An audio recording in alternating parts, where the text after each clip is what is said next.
onto man marking.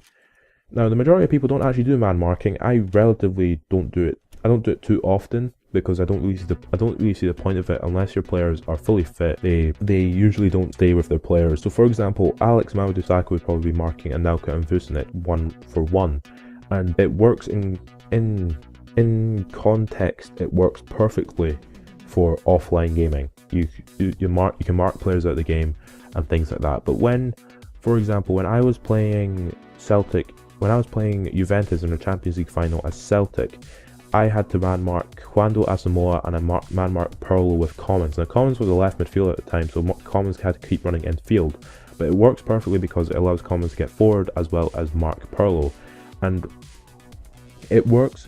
Like, if you have seen the Midnight Kids video on defending, which would be a link in the description below, he usually has it so his defensive midfielder is marking the striker and he keeps moving the defensive midfielder back. Now this is very clever, and it's unbelievably, it's a good tactic, but I just don't use it because it takes a lot of off the ball work, which I don't really enjoy doing. Like, it's a bit weird. But for example, I'll show in this video that I'm going to mark Pirlo with Verratti, Thiago Motta and Chantôme. Now, this is how your marking works. You get a red line and you select your player you're marking in. Like, for example, you could have your whole team, if you wanted to, could mark Ronaldo up front. It'd be really ridiculous because everyone would mark one player and you'd leave a lot of spaces in behind. So, for example, you don't want your left back to be marking a centre midfielder. You want your left back to be marking the right midfielder, your left mid to be marking probably a centre midfielder, or even your left back. Your right mid to be marking a right back or a centre midfielder, and your right back to be marking the left mid. So, with that being said, if, for example, this player here is Ronaldo, the one in the red box, you'd have your cam on him, your centre defence midfielder, and your centre back on him. Now, that's 3 players out of the game right there. If this centre forward isn't really that good, there's no point marking him. If you have Van der March, if you're going up against Van der March, I would advise you mark him with your centre back and your fastest centre back. That's where you get past that. But then the only problem when it comes to marking is when the players do their preset tactic changes and they change formations. So if you have, for example, your centre defence midfielder and cam are marking 2 centre midfielders, they both get taken off for 2 strikers. Your cam and centre defence midfielder will be moving all the way back to mark these 2 strikers. Now, that doesn't sound too bad, but your cam doesn't want to be doing a defensive job, so you want to go into your tactics, of course, and change your right back to mark one of the centre forwards, as well as probably your left back to mark the other centre forward. And you always want one player free. You don't want one player.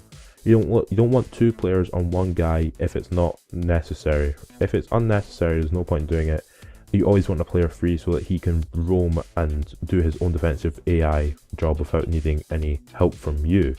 So, for example, this shows it off perfectly. Centre defence midfield, cam and centre back. When this player here on the ball, on the ball is over there near the left midfielder. When this guy here makes a run down, the centre defence midfielder, centre back and cam will all track his run, so that happens. Now, half the time the centre back probably wouldn't be marking this player, so there's no need for him to even be marking him because the centre defence midfielder is on him, and the centre back has clever enough defensive AI so that he wouldn't just mark this guy. I show it perfectly in the upcoming footage. As you can see here, we have marked Pirlo. Now Pirlo is being marked very heavily and he's playing attacking midfield. Now I show it perfectly off at the end of this footage when I have the ball glitched down to Pirlo. Now Pirlo passes it to Markkoos, and look at both Thiago Motta and Verratti. Pirlo is here, indicated on the screen. Look how quickly they go towards him. There are 3 players going towards him, and then there are 2 players staying with him. And then as you can see Markkoos on the ball and he runs up. That third player who's pressing Markkoos actually runs back to mark Pirlo because I had 3 players on him.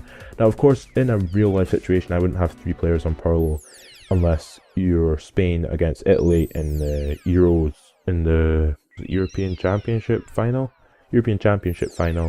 and they stopped Pirlo from playing because they just marked him out of the game. Now, it's possible to do this offline. Online doesn't really work as well because majority of people just play it through a through ball, so it's a bit boring.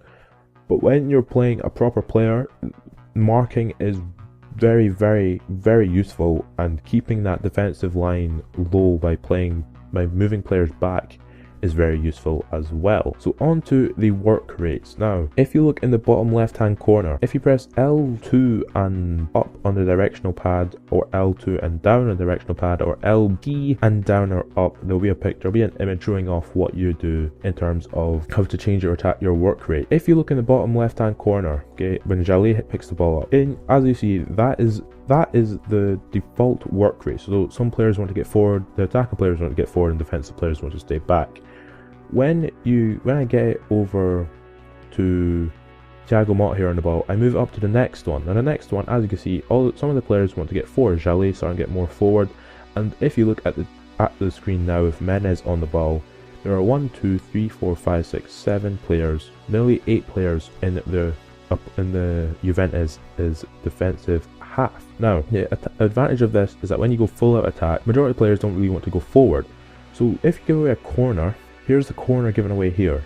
How many players are forward? You've got 1, 2, 3, 4, 5, 6, 7, 8, 9, 10 players are forward, and 1 player is in your own defensive half, because that's the attacking work rate. Your work rate is very high, so all the players want to get forward.